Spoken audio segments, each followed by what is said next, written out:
Hello and good morning, everybody. This is Joey J. Ping of Respect My Region, and welcome to the Morning Joint Podcast. This is our second official episode for 2026, and we've got some real exciting news from the last 7 days. Whatever happened in the world of sports, music, and cannabis since 11 a.m. last Monday, we're going to be talking about major news, some updates, some exciting things have happened in college, in the NFL, the NBA, women's basketball, international sports, music, and cannabis. And today we're going to be covering those things. I'm super excited. It's definitely an honor to be here with you guys. Hope you guys are ready to jump right in. Let's start with college football. Now, in the last few days, we saw Indiana absolutely obliterate the University of Oregon. That's right. Indiana University, IU, the Hoosiers, the basketball school.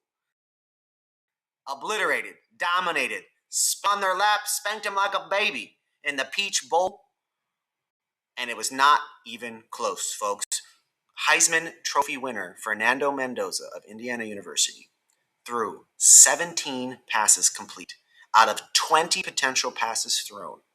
That is 3 misses for the game.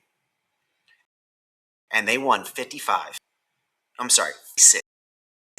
to 22 over the Oregon is a football school. They're a track school, they're a football school. A lot of fast athletes at that school, great athletes, former Heisman Trophy winners, national championship winners. These guys are good, but ultimately they gave up. The University of Oregon gave up 5 touchdown passes.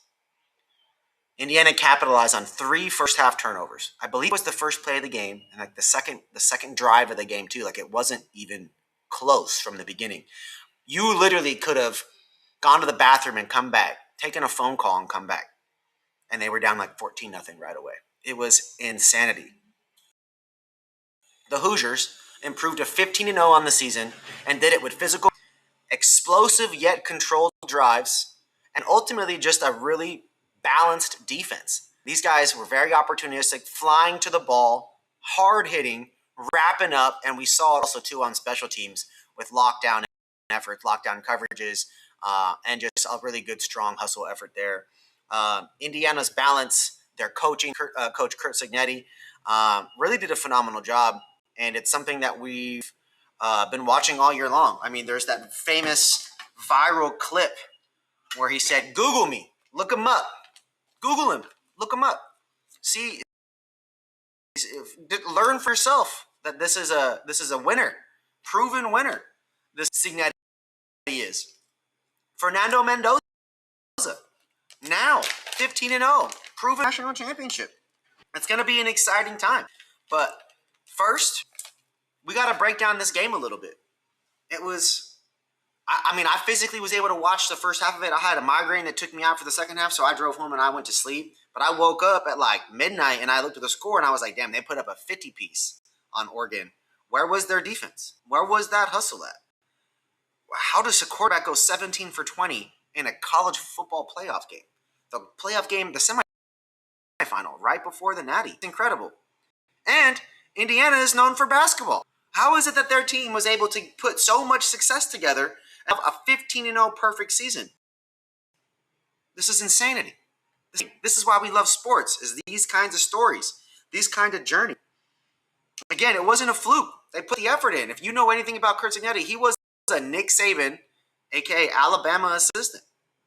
All of those assistants have proven to be fucking good. Incredible. Not everyone, but damn near all of them. It's incredible. Absolutely incredible. Now, IU is going to advance to the national championship. That comes up here, I believe, on the 19th. We're 7 days away. Who are they going to play? Miami. Miami University. They call the U. Miami's back, baby. They're back in the college football top-tier conversations. They just beat Ole Miss in the semifinal in the Fiesta Bowl.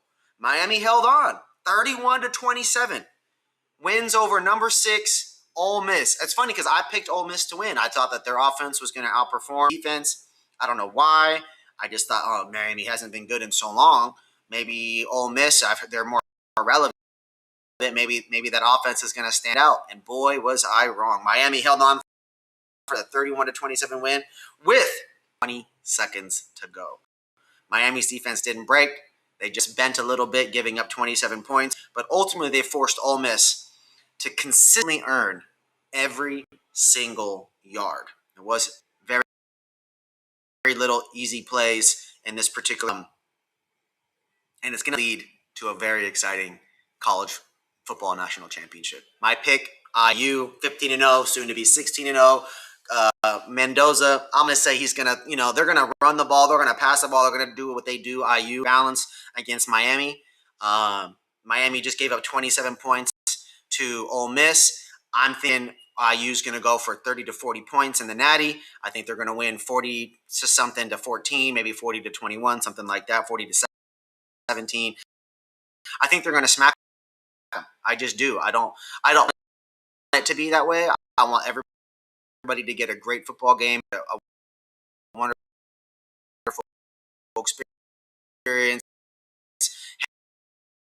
hanging out with the homies and drinking snacks and maybe a little smoking. But we just want to have a good game. And if IU wins,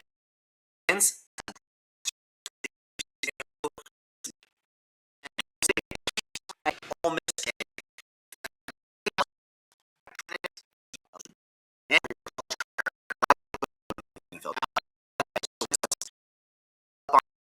on Trinidad and his game. I watched a number of the highlights, and I just, now that homie doesn't get be an early second round draft pick, but other than that, it's a fair chance he drops into day 2. If he back to college, maybe he's able to work himself into a better draft. These weird changes and these things. The NCAA doesn't, and they're not going to get any extra love. They screwed athletes over for years, and now they're making more money than they've ever made. So let him. I hope that he does whatever can help his family. Now, college football playoff champion, Indiana versus number 10 Miami. The game takes place Monday, January 19th at Miami Dolphins Hard Rock Stadium. It's right there on the water. It's a beautiful stadium. Indiana's balanced debt make them the favorite, but Miami's hunger and clutch execution cannot be discounted. Discipline versus pressure. I think discipline's going to win. Kurt Signetti, see him smile after this game, after they win. Now, folks, college football is just one part of football season. College football is what leads these players, these athletes, college athletes. This is what get their performance here is what gets them into the NFL. So we have. I'm not an Oregon Court fan. I'm just not. I like Mariota, but he did not come into the NFL and really perform. He was a solid backup, never a starter, unfortunately. And I'm a fan of that guy. I followed his journey for a long time. Was excited when he got on the Raiders for a little while. But ultimately, the Raiders have never had pieces to really have and justify having a quarterback that's super athletic. Or if we had Josh Allen, if we had a Matthew Stafford, not that he's athletic, but if we had these quarterbacks, they would have been getting killed on the Raiders just like everybody else that has been getting killed and throwing picks on the Raiders. And so who do we pick? Do we take Fernando Mendoza? Do we trade down linemen? I would love two linemen from this pick. Linemen from this NFL draft that are starter worthy. You know what I'm saying? The reality is that two of those in the top 10. There may not be three of them in the first 100. Got to figure that out. I don't have a preference sitting here right now. We take a quarterback. We're already spending $30 million with a quarterback.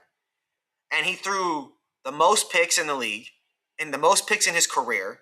And he got sacked the most times in the league and the most sacks he's ever had in his career. Geno's 35. He threw bombs. He threw darts. He got hit and threw picks. At least 4 or 5 of those interceptions, the receivers touched the ball and tipped it in the air for somebody else to intercept it. So we're talking 17 down to 12. Now, he's still a league-leading interception if 2, 3, 4, or 5 of those picks aren't tipped.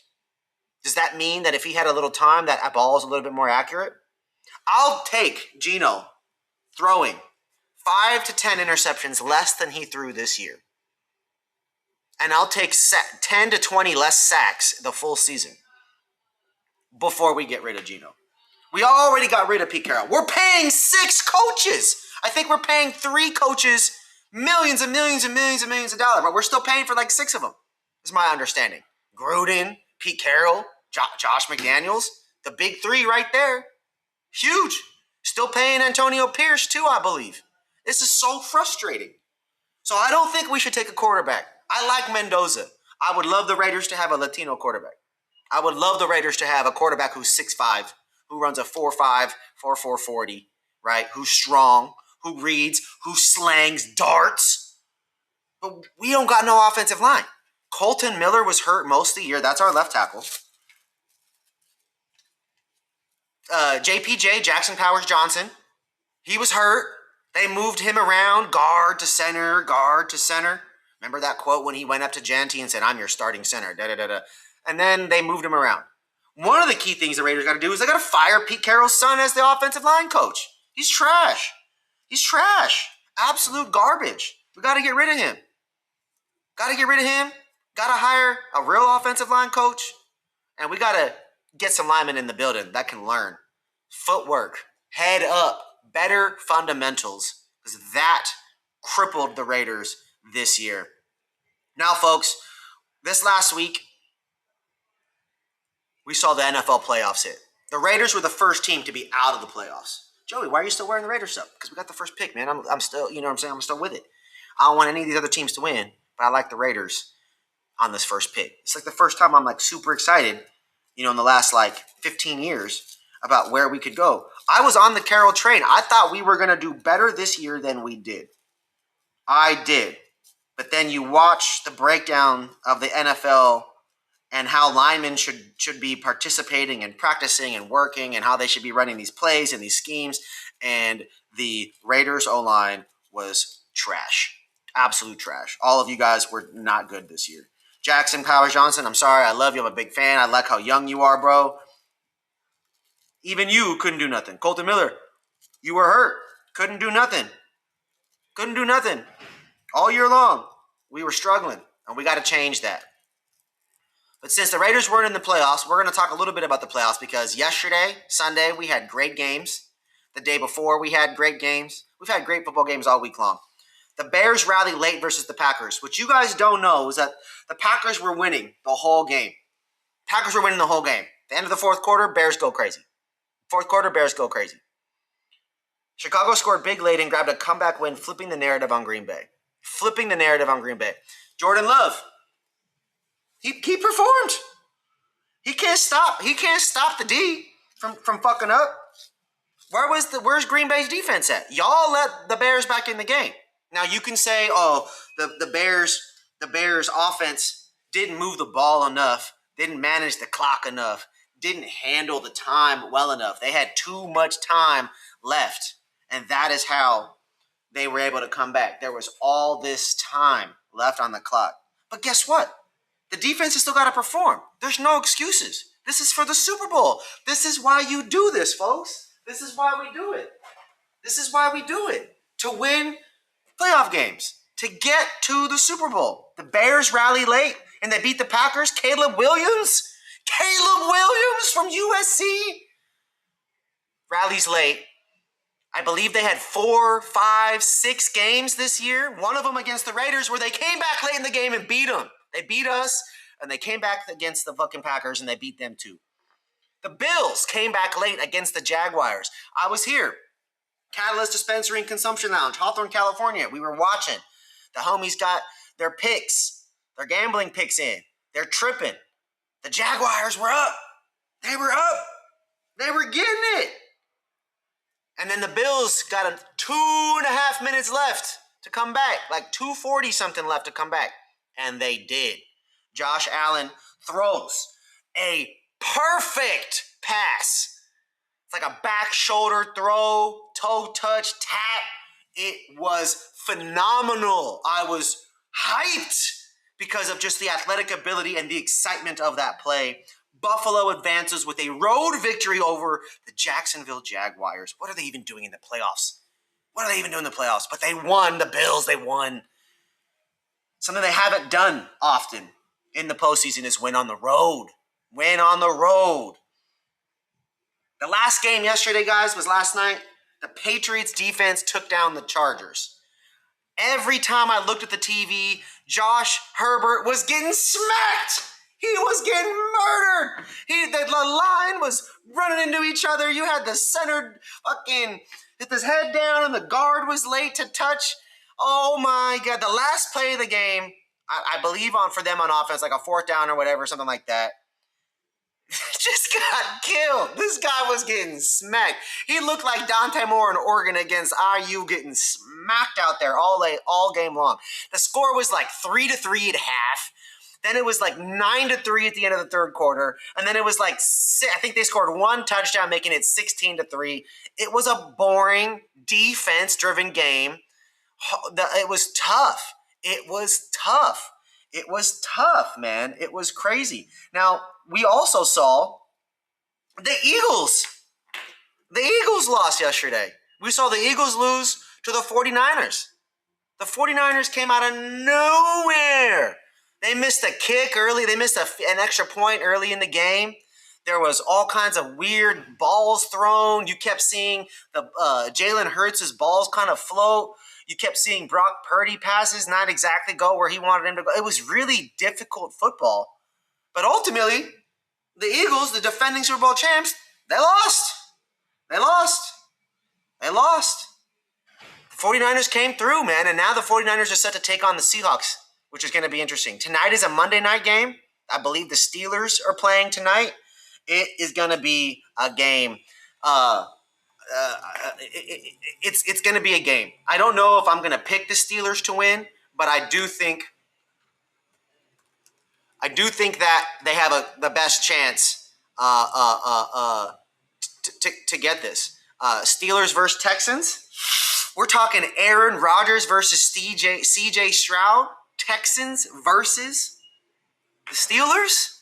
I don't know. This could be Houston's time. Houston's really killing it this year, folks. But Aaron Rodgers, gunslinger.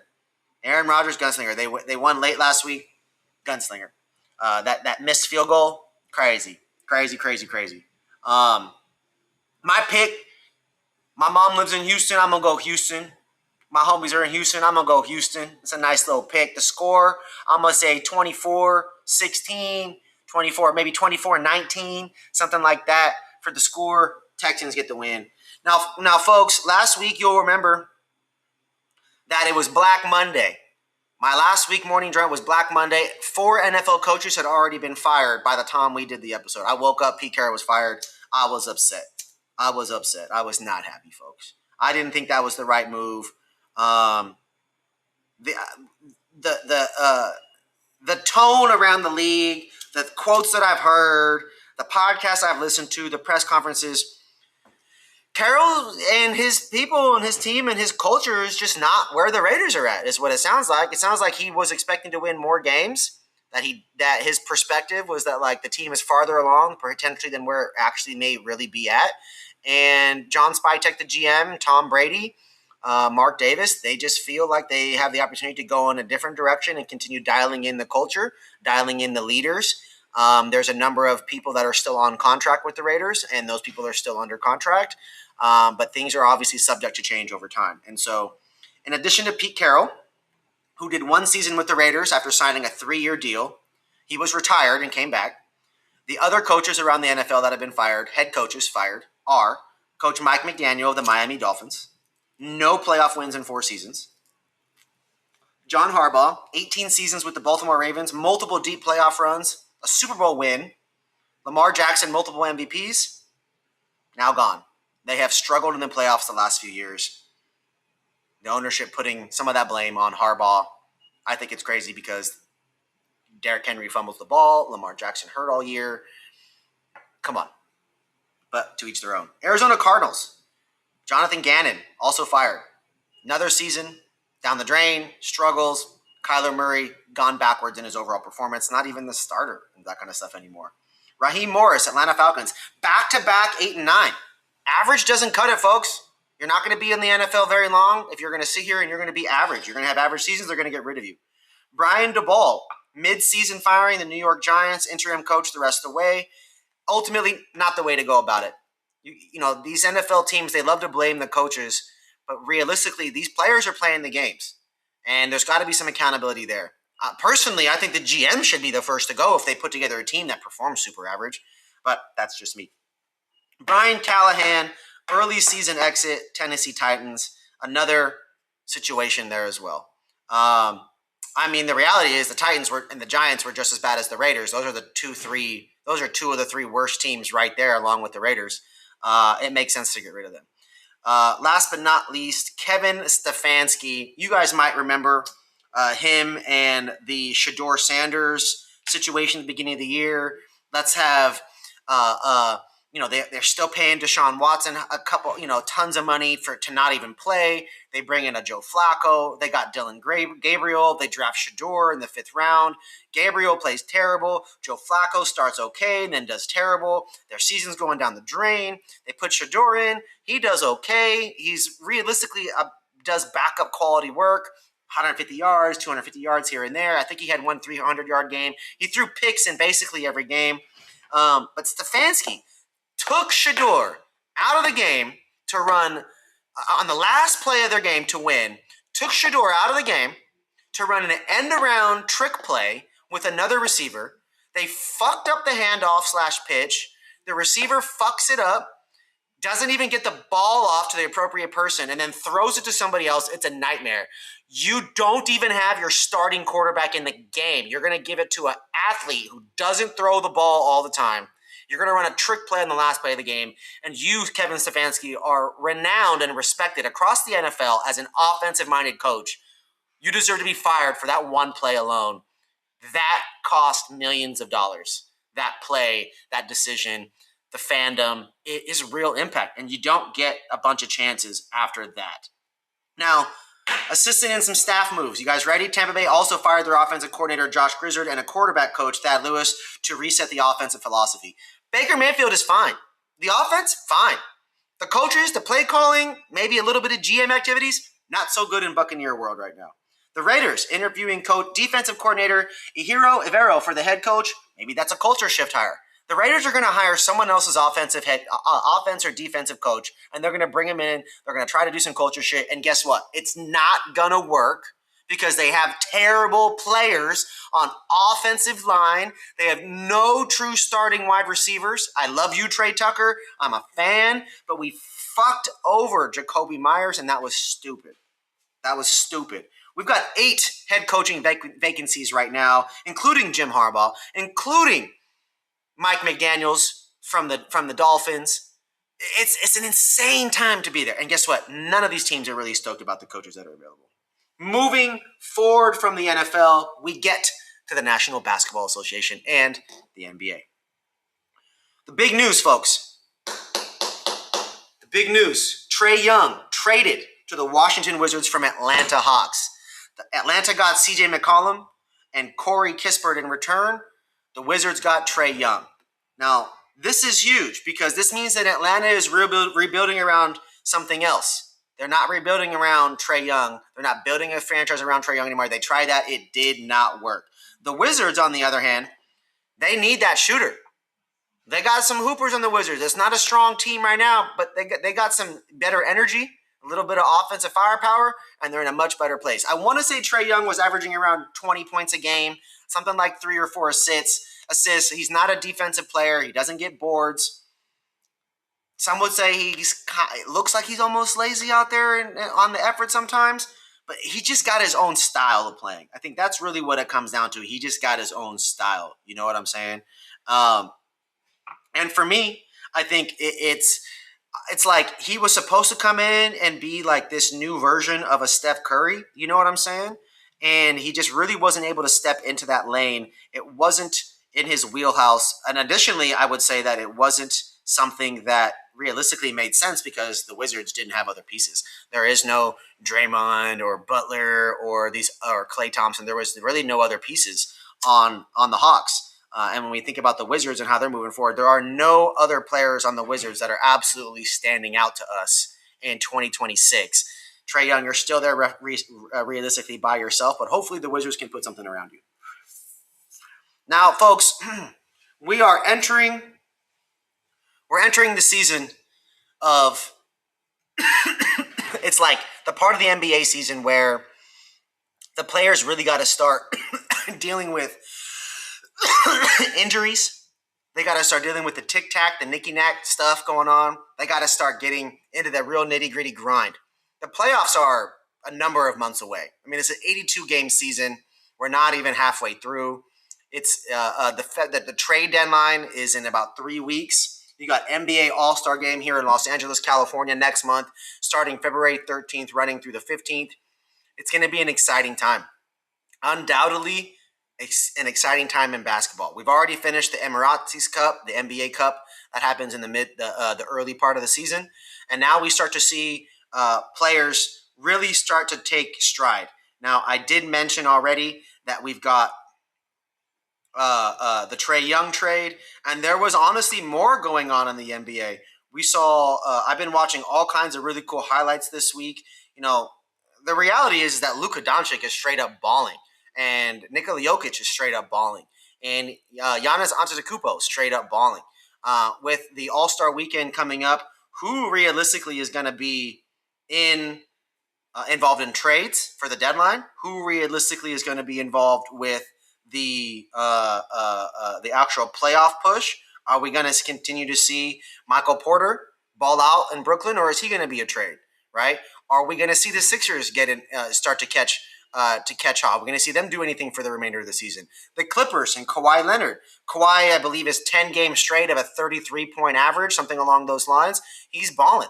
I went on January 1st and watched him hit 4 3-pointers in the last 5 minutes of the fourth quarter, and they ended up winning by 15 points. And I think that's absolutely phenomenal when you think about where basketball, the NBA, where the playoffs might be, what that might look like as we get through the rest of the year. Now, are you guys ready?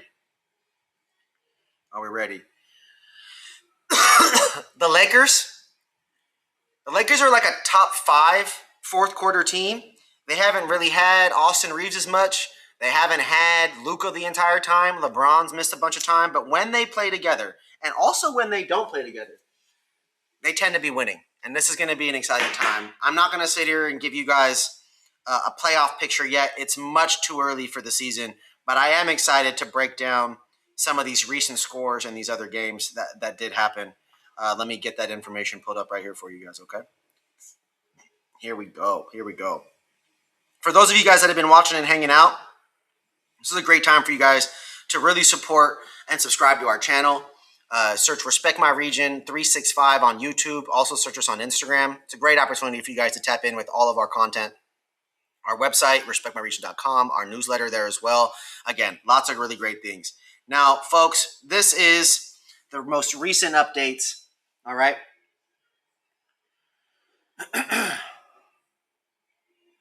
All right. Last night's NBA results, today's updates. The Raptors beat the 76ers 116-115 in overtime with Scotty Barnes hitting the game-winning free throw. Raptors have won 4 of 5 recently. Kings also snapped a 7-game skid with a 111-98 win over the Rockets. DeMar DeRozan hit 22 points with the Kings getting production across the board. Hawks also defeated the Warriors 124-111 with McCollum and Kispert debuting in Atlanta uniforms. Knicks beat the Blazers 123-114 with returning Josh Hart pacing the offense, benching Karl Anthony Towns late in the game. The Nets continue struggles with Coach Fernandez resting Michael Porter Jr. amid ongoing losses. You're resting your best player because you keep losing? He does have that interesting thing going on in his legs, so it does make sense. But the reality is that there is a lot going on in the NBA, And those are the main recent stories that we had for you guys. Just some of the stuff that went on last night. Super excited, super happy to be here with y'all and check all that kind of stuff out. I mean, the NBA has been making moves, y'all. The NBA has been making moves. Like I said, the All-Star Weekend's coming up at the Clipper Stadium. The games the last few nights have been absolutely incredible. And I think there's a couple more games I want to bring up. I just want to make sure that I got it all taken care of. Bum, bum, bum, bum, bum. All right, you guys. Here we go. Here we go. Where is it? There it is. Now, tonight we've got Celtics Pacers. We've also got Clippers against the Hornets. I'm going to be at that game tonight. That's why I'm wearing the Sonics jersey. The Pacers are still struggling through some of their roster stuff. I mean, dude, how many injuries do the Pacers freaking have? They went from being such a great team last year, and just like the Celtics, such a great team the year before, deep runs in the playoffs, to now their best player is not even available.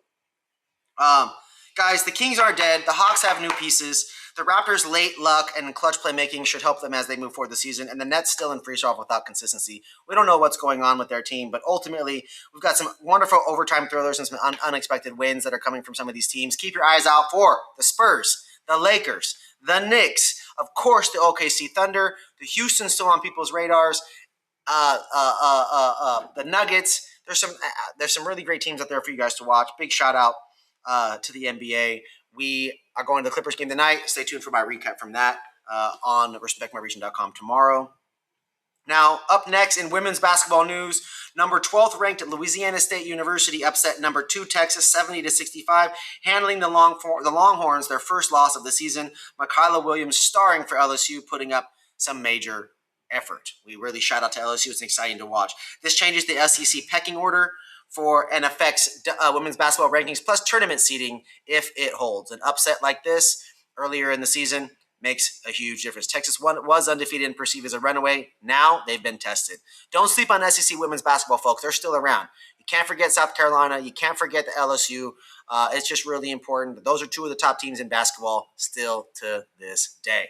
Now, international sports is going to be up next. Here's what we got. Quick 3 minutes. PSG versus Paris FC in the French Cup. This is a key soccer match attracting huge eyes in Europe. That is this week. If you guys are going to be tapping in with anything football, be sure to watch that game this week. International competition still moves globalized daily, folks.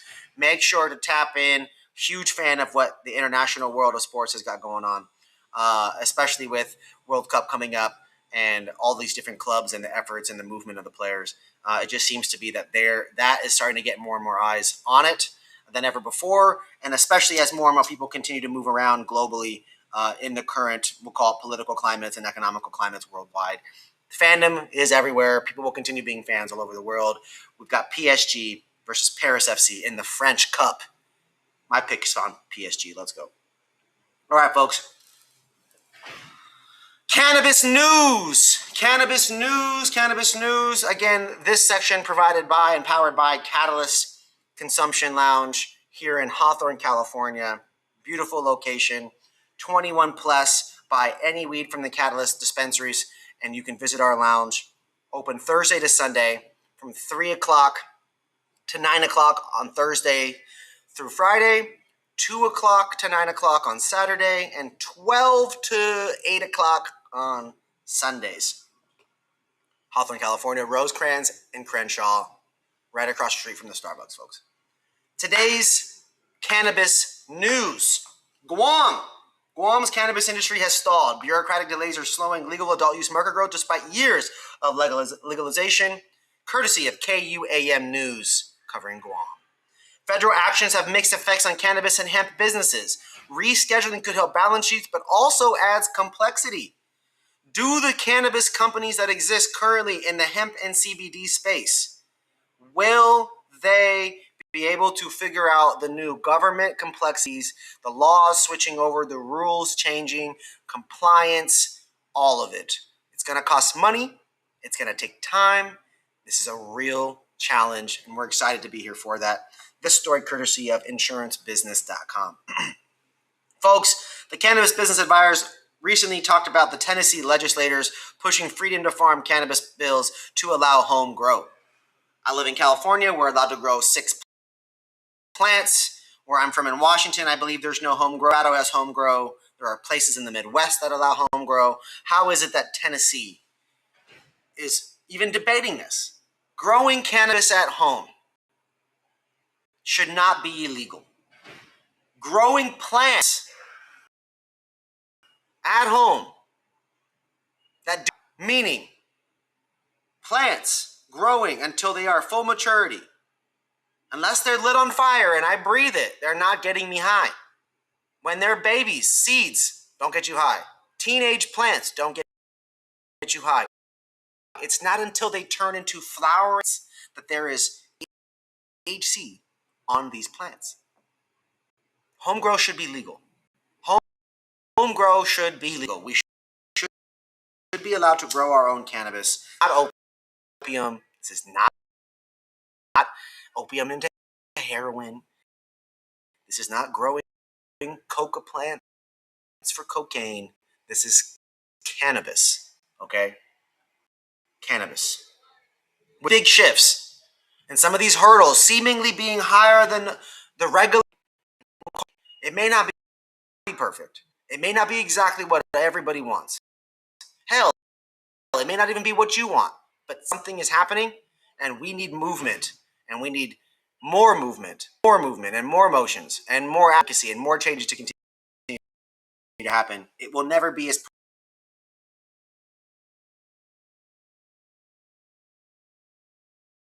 All right, as we wrap up today's episode, finish with some music news. We're going to finish with the music section, okay?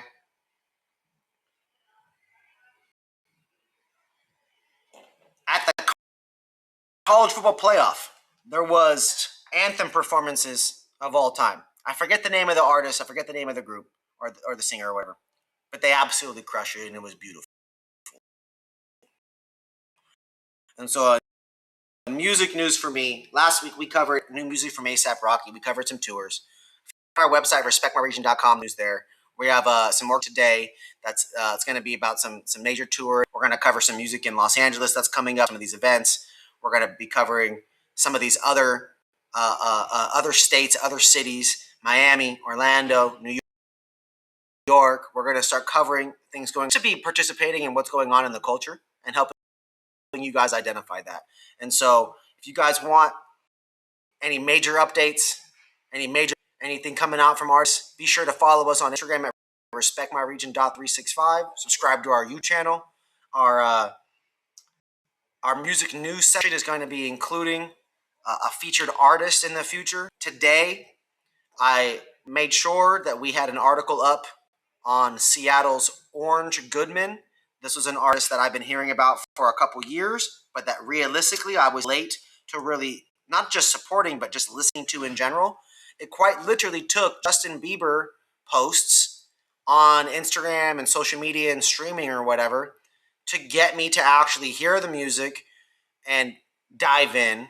And I know that's kind of embarrassing to say as somebody who loves to promote and push local music, local art, local culture. It's crazy that a mainstream artist like Bieber was what got me to discover this local Seattle artist. Got a wonderful article all about it. I'm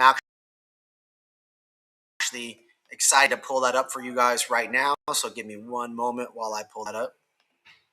It's going to be, it's like for me, I've been writing about music for over 10 years, I respect my region, and this Orange Goodman guy, he is really Seattle soul with a bright future.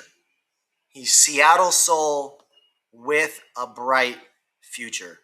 Now, I'm going to pull up this article for you guys so you guys can see it with me.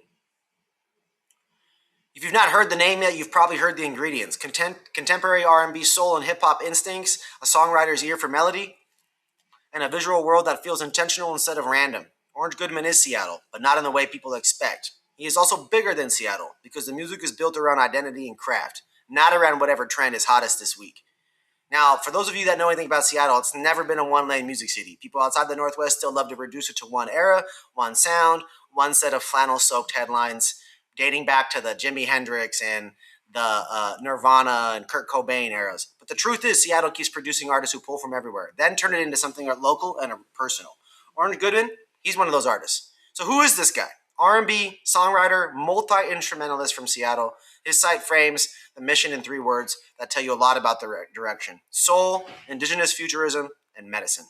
I love that. Real name Christian Goodman. He's Lakota and Irish. Doesn't treat it like a market angle. He just shows up in the way he talks about in terms of spirituality, community, and representation. The heritage is there. It shows up in the visuals as well. Okay, it's huge. Growing up in White Center, I'm from Renton and Kent area, so the fact that he's from White Center, I think that's huge. I love that. Rat City in the building. You know what I'm saying? Started out rapping, got into really, the melodic lane. Again, we're here now comfortably in contemporary soul and alternative R&B with hip hop in there as well. His penmanship is crazy, right? He's really strong at writing. For me, some of the favorite hits: Purple Glitter, Vienna 1971, Mineral, Sweet Aromatic, Fuchsia, and Ghost. Some of the quick projects here, guys got to go listen to The Beautiful, 13th in Paradise more recently, Juice Deluxe more recently, Medicine in 2025. This is the current headline era right here. The culmination is specifically production from Danja alongside Yogic and Orange himself. I think there's some exciting future for him, especially with the love from Bieber. Got a music video for you guys here to check out. Let's do that. Yeah, let's go.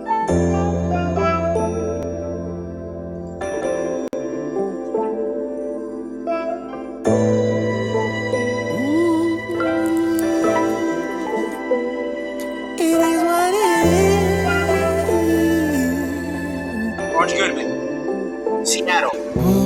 There's 106 of these dollars inside of my pocket. I'll spend them tonight. There's a girl in the mirror with a queen on her shoulder. She's watching. And there's hundreds of bitches who've had my attention, but you're catching way more than my eye. Please don't find it suspicious. I only want Mr. and Mrs. to kick it tonight.